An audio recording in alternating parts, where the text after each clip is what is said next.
사랑하는 하나님 아버지, 오늘 저희는 주님께서 허락하신 은사에 관하여 다시 한번 주님의 말씀을 통해 공부하겠습니다. 우리 모두에게 정말 차별 없이 귀한 은사들을 나누어 주시는 주님의 은혜를 감사합니다. 저희가 받은 바 은사의 가치를 저희가 이해하도록 도와주시고, 또 은사의 경중을 따지는 것을 통해서 오해하지 않도록 도와주시고, 우리가 은사를 활용할 때 가장 좋은 길에 서서 하게 하시고, 그리고 특별히 오늘 저희가 방언의 은사를 배울 때 그것의 의미를 깨달아서 정말로 의미 있게 주님께서 원하시는 방식으로 우리가 받은 바 은사를 활용할 수 있도록 하나님 도와주시옵소서.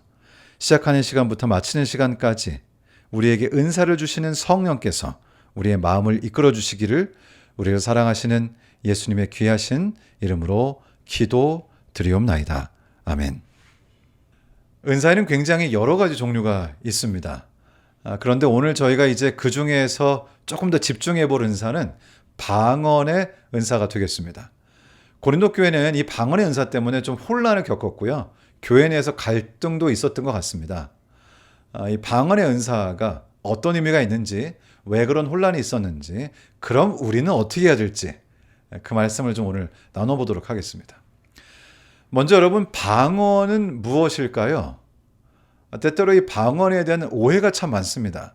그런데 저희가 성경을, 이 신약 성경을 잘 읽어보면 이 방언이 무엇인지가 너무나 정확하게, 아주 분명하게 나와 있는 사실을 저희가 알 수 있습니다. 이 방언이라고 하는 말, 이 방언이라고 하는 개념 자체가 이제 사도행전에서부터 시작되죠. 사도행전에 처음에 이 방언의 은사가 시작된 부분을 보면 방언이 무엇인지를 저희가 분명하게 알 수 있겠죠. 여기 사도행전 2장 8절로 11절은 이렇게 기록하고 있습니다. 우리 각 사람이 난 곧 방언으로 듣게 되는 것이 어찌 됨이냐. 그러니까 모인 사람들이 여러 나라에서 모였는데 자기가 하는 그 언어로 제자들이 기별을 선포하는 것을 듣게 됩니다. 굉장히 놀라운 일이었죠. 각 사람이 난 것으로 다양한 언어로 여러 제자들이 각각 다른 외국어로 말씀을 전하는 것을 듣게 됐습니다. 놀라운 일이었죠. 어떤 언어들이냐? 우리는 바데인과 메데인과 엘람인과 또 메소포타미아, 유대와 갑바도기아, 본도와 아시아, 부르기아와 밤빌리아, 애굽과 및 구레네에 가까운 리비아, 여러 지방에 사는 사람들과 로마로부터 온 나그네 곧 유대인과 유대교에 들어온 사람들과 그레데인과 아라비아인들이라 우리가 다 우리의 각 언어로 하나님의 큰 일을 말함을 듣는도다 하고, 너무나 분명하죠. 제자들이 주님께로부터 받은 방언의 은사는 외국어를 하는 은사였습니다. 이 방언이라는 말의 단어 자체가 구약 성경과 비교하여 연구해 보면 인간이 알아들을 수 있는 인간의 언어라는 의미가 있습니다. 그리고 지난번에 배운 것처럼 은사의 궁극적인 목적은 사람의 생명을 살리고 사람들을 구원하는 것이므로, 사람들에게 복음을 전할 때 외국어가 걸림돌이 된다면 하나님께서 외국어를 할 수 있는 능력을 주셔서 그 걸림돌을 제거하시고 은사를 통해서 주님의 복음을 전하여 사람의 생명을 살리는 것이 바로 주님의 목적인 것입니다. 그래서 여기서 말하는 방언은 외국어를 할 수 있게 되는 그런 능력이 되는 것이죠. 여기 고린도전서 12장 8절부터 11절에는 성령께서 우리에게 허락하시는 이 은사들이 쭉 나열되어 있습니다. 어떤 사람에게는 성령으로 말미암아 지혜의 말씀을, 어떤 사람에게는 같은 성령을 따라 지식의 말씀을, 다른 사람에게는 같은 성령으로 믿음을, 어떤 사람에게는 한 성령으로 병 고치는 은사를, 어떤 사람에게는 능력 행함을, 어떤 사람에게는 예언함을, 어떤 사람에게는 영들 분별함을, 그리고 이제 이 방언의 은사가 나오죠. 다른 사람에게는 각종 방언 말함을. 아주 분명한 것은 다른 사람에게는, 모든 사람이 방언의 은사를 받는 것이 아닙니다. 그리고 또 한 가지는 여기 각종 방언이라고 말씀하시므로 이 방언이 외국어이고 여러 다양한 각종 방언을 말할 수 있게 되는 능력을 방언의 은사라고 일컫는다는 사실을 알 수 있습니다. 너무나 분명하게 그 당시에 있던 이 방언의 은사는 한 가지 언어가 아니라 각종 언어였다는 사실을 우리가 알 수 있습니다. 그런데 안타깝게도 이 방언의 은사가 고린도 교회에서는 상당히 오용됐던 것 같습니다. 여기 고린도전서 14장 4절에 보시면 이렇게 기록되어 있습니다. 방언을 말하는 자는 자기의 덕을 세우고 예언하는 자는 교회의 덕을 세우나니. 심지어 23절에는 이렇게까지 말씀하시죠. 그러므로 온 교회가 함께 모여 다 방언으로 말하면 알지 못하는 자들이나 믿지 아니하는 자들이 들어와서 너희를 미쳤다 하지 아니하겠느냐. 고린도 교회는 사실 무역이 굉장히 성한 이 고린도 지역에 세워진 교회였고요. 특별히 무역이 성했기 때문에 수많은 외국인들이 드나드는 정말 외국어가 난무하는 곳이었습니다. 그래서 예배를 드리면 방언의 은사를 받으신 분들이 말씀을 여러 나라 언어로 통역을 했어야 됐습니다. 그래서 정말 방언의 은사를 가지신 분들이 매우 요긴했고요. 그분들이 늘 이렇게 눈에 보이는 그런 상황이었습니다.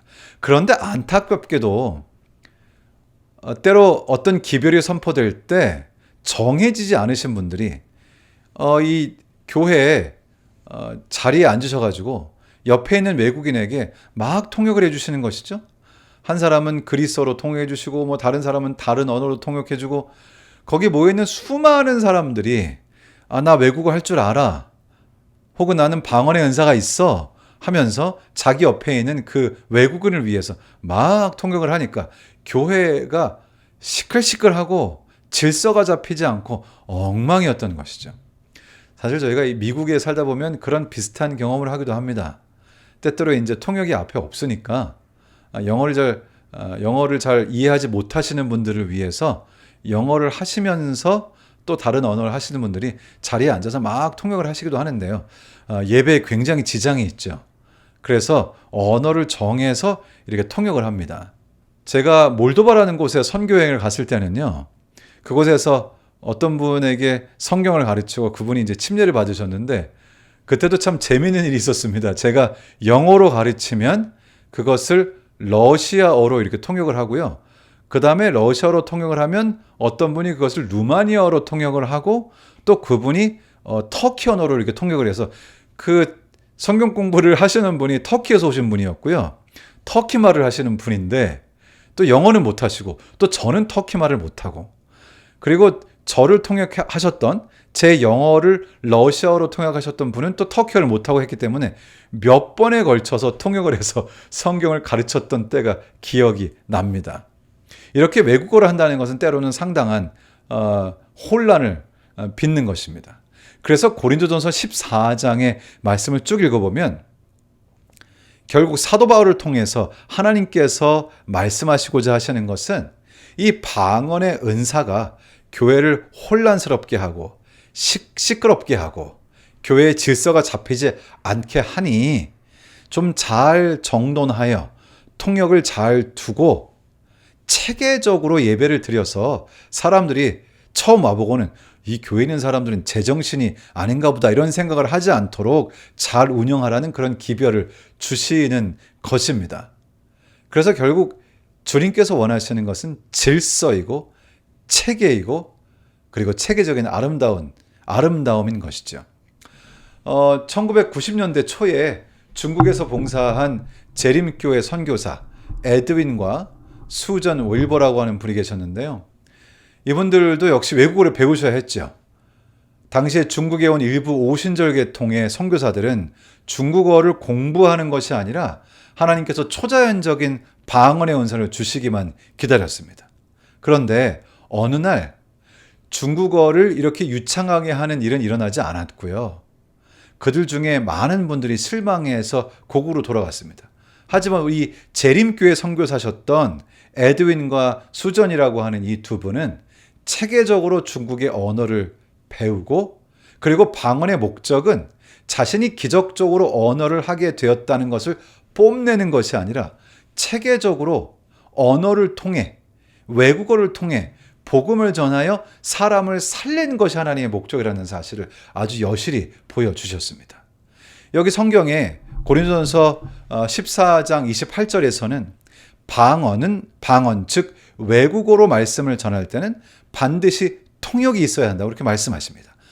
이렇게 성경에 써 있죠. 만일 통역하는 자가 없으면 교회에서는 잠잠하고 자기와 하나님께 말할 것이요.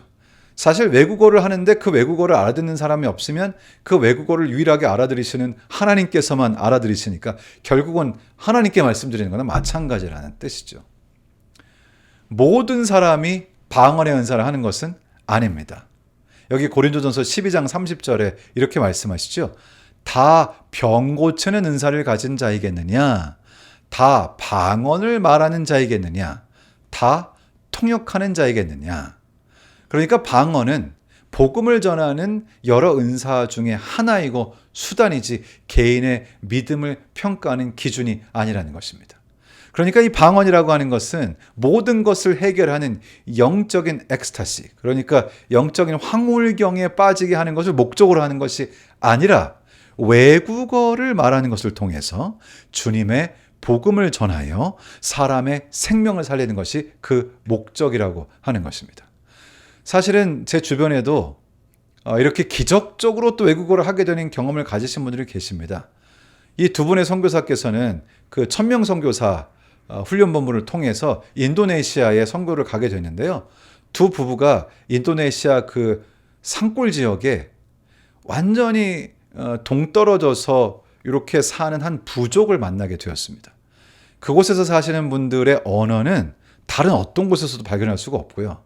거기 사시는 분들은 영어도 못하시고 한국말도 못하시고 인도네시아어도 못하시고 자기들끼리만 그 부족의 언어를 씁니다. 그러니까 그 부족의 언어를 배워서 성경을 가르친다는 건 참 어려운 얘기죠. 그런데 이 두 분이 하나님께 무릎을 꿇고 이분들에게 복음을 전할 수 있도록 방언의 은사를 달라는 기도를 하십니다. 그리고는 한 달 안에 방언의 은사를 경험하여 그 부족의 언어로 그분들에게 성경을 가르치고 그 부족에 있는 모든 분들이 한 달 안에 예수 그리스도의 이름으로 침례를 받게 됩니다. 그러니까 이렇게 다른 옵션이 전혀 없을 때는 우리 하나님께서 즉각적인 그리고 기적적인 방법으로 방언의 은사를 허락하신다는 것입니다. 그러니까 초대교회 당시에나 지금에나 생명을 살리는 것이 하나님의 목적이라고 하는 것이죠.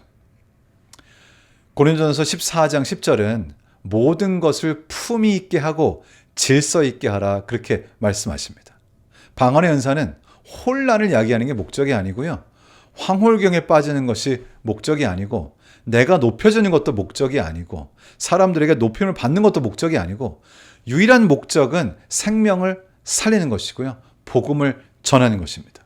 그래서 우리가 교회에서 이 방언의 은사를 발휘한다면, 외국어의 은사를 발휘한다면 우리는 그것을 품위 있게, 질서 있게, 잘 계획하여 하는 것이 맞습니다.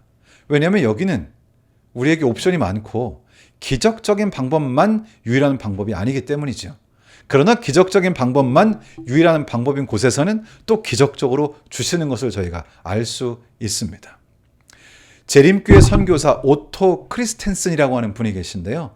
이분은 1930년대에 중국과 몽골 선교를 위해서 칼간에 도착했습니다. 그런데 그 지역에서는 중국어와 러시아와 몽골어가 함께 사용되고 있었습니다. 몽골어를 배울 교재와 교사가 충분하지 않아서 그는 빌린 러시아어 몽골어 사전을 이용해서 직접 영어 몽골어 사전을 만들고 문법을 연구하여 현지 언어를 익힙니다.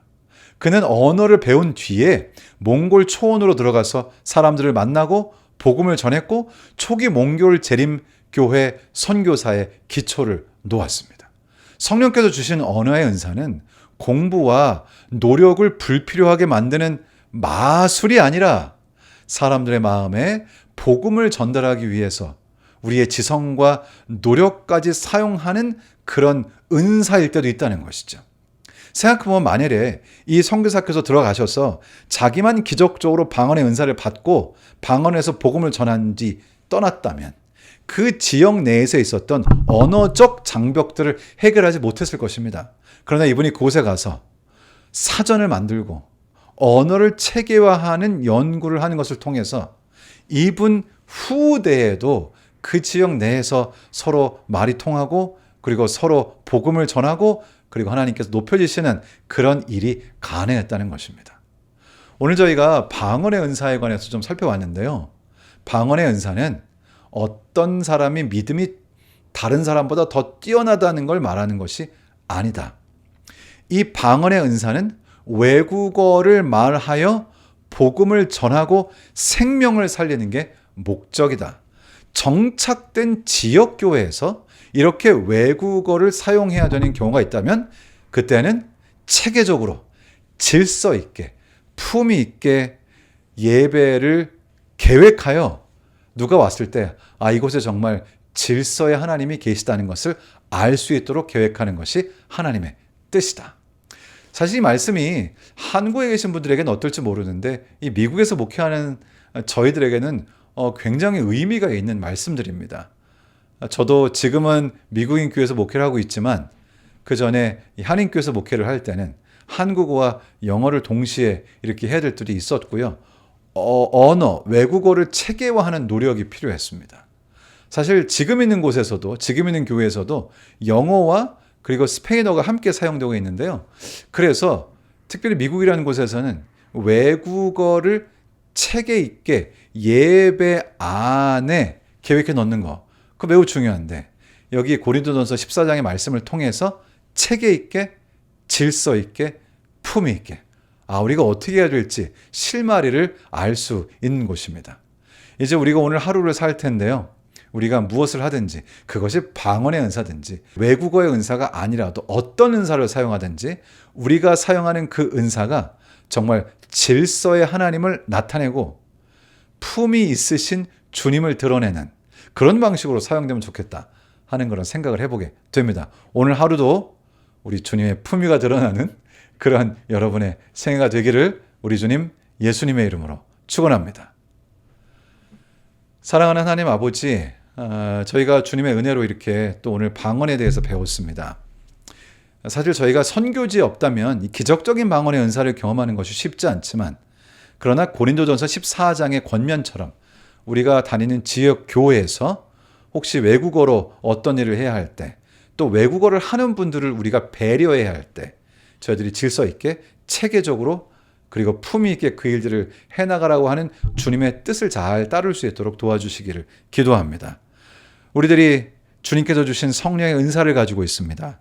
이것을 사용함에 있어서 주님의 성품, 그분의 품이 있음, 그리고 질서와 체계를 가지고 일하시는 주님의 어떠함이 오늘 나의 하루를 통해서 사람들에게 드러나는 그런 축복된 하루가 되도록 주님께서 우리의 삶을 인도해 주시기를 우리를 사랑하셔서 십자가에 달리신 우리 주님 예수님의 이름으로 기도드리옵나이다. 아멘.